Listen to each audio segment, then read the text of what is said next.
So, kahit na parami ko siya, guys, oh, look at this. Diba? Kahit na parami ko siya, hindi siya nagwa-white cast, hindi siya malagkit. Ito talaga yung pinaka-the best na tinted sunscreen na nagamit ko. This is Bare Face Sunkissed Tinted Sunscreen. Mag-a-apply na tayo. Ayan. Naparami ko yun, oh. So, ganito lang ako, guys, mag-apply. Sobrang simple lang, sobrang dali lang i-apply. Tapos, hindi siya nagli-leak.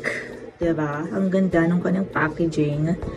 Wala tong ka-white cast. Meron siyang tone adapt. Anti-blue light na rin siya. SPF 50 PA++++, UVA and UVB broad spectrum na rin siya. Sobrang lightweight din. Wala siyang lagkit. Kahit na parami ko siya, guys, oh, look at this. Diba? Kahit na parami ko siya, hindi siya nagwa-white cast, hindi siya malagkit.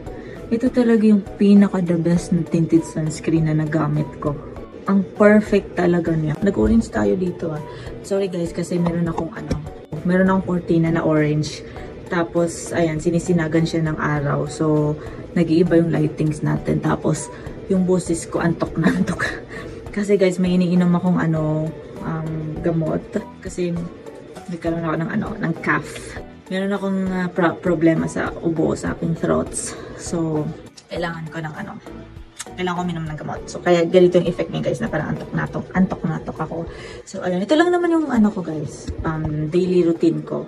Yes, mag-apply ng tinted moisturizer at every 2 hours to, guys. Yes, every 2 hours nag-a-apply ako. Kaya nga sobrang laking silbi ng packaging.